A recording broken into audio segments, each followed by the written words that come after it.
Hello, YouTube world. Thank you for joining. I wanted to come in and introduce myself and let you guys know what this channel is about. My name is Taylor. I have been through a whole lot in this world. I'm 22 years young. I'll be 23 this month. And one of the things that I've learned through all of the things that I've been through was how to overcome and how to continuously make sure that my life is one that I'm living as a thank you note to my Creator. I want to help you because I wanted the help that I didn't receive until later on in life, and finally when I got that help I realized that it wasn't enough.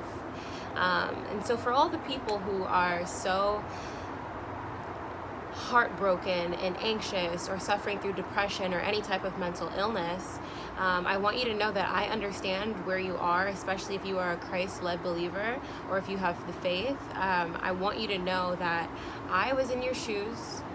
I can tell you from experience, from the many things that I've been through, the many diagnoses that I've had, the many medications, all of the situations and circumstances of life and the depression, that this isn't something that you can get over by yourself. And we have to realize that there is strength where there's unity and there's harmony and there's other people who we can lean on. We can't just be, no man is an island, right? And when you become an island, not pretty things happen, if that's a word. But there is something that I wanted to read with you guys today. It was my devotion from this morning and a couple of scriptures. The devotion that I'm reading from July 3rd is from Chappell, Rooted in Christ, Spiritual Devotions for Growing Christians.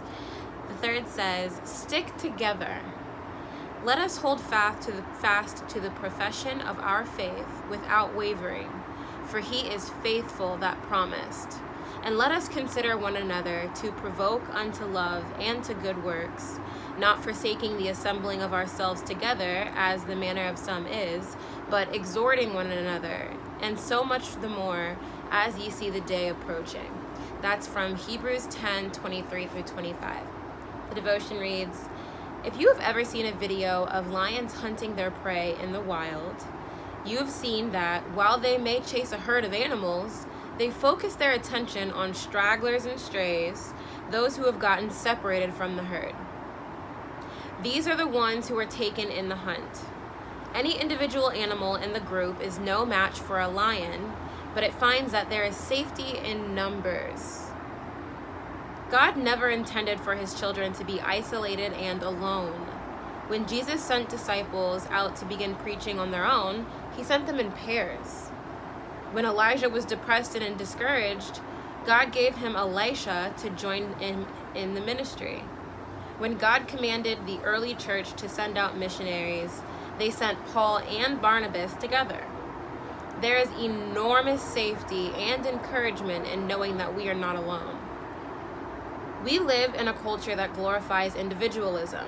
One of the most popular songs of the last century is called "I Did It My Way." Satan is delighted when he can convince us to strike out on our own, leaving behind our spiritual family in the church. He knows that an isolated Christian is an easy target. There truly is safety in numbers. The giant redwood trees of California soar hundreds of feet into the air, but their roots are strong.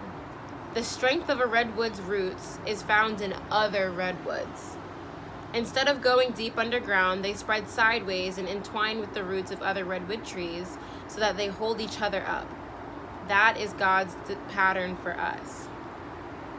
Today's rooted principle is to be regular in your attendance in church or in fellowship with God's people. It guards you from all kinds of trouble. The scripture that I wanted to read was from Proverbs 11 and 14. Proverbs 11 and 14 says, Where no counsel is, the people fall, but in the multitude of counselors there is safety." That is something that I've learned to truly value and appreciate over the course of my life. I've been in inpatient intensive outpatient programs. Sorry, my mind was jumbled for a minute.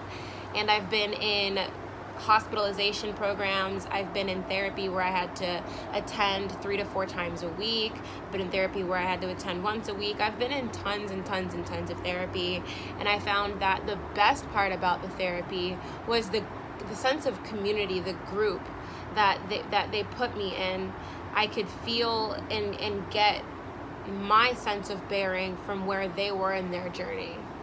One of the things that I know is that when you're around people who have wisdom, true wisdom, godly wisdom, they'll be able to see you where you are and pull you out of that. And one of the things I know the Father has gifted and graced me to go through those things for was that very purpose. And so I want to help you. I want to help you, and in the process, I'm still helping me. But one of the things that the Father has led me to do was to overcome and to be an overcomer. And so I want to show you how to do that as well. I will share my testimony with you guys soon. But one of the things that I really just wanted you to know was that you're not alone. You're not alone.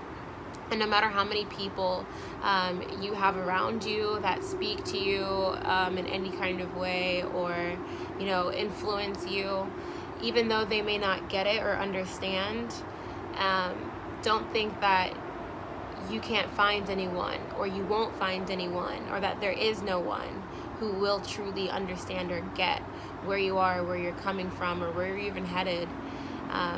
I've tried to kill myself 5 times. Clearly I'm still here, and this is the reason why.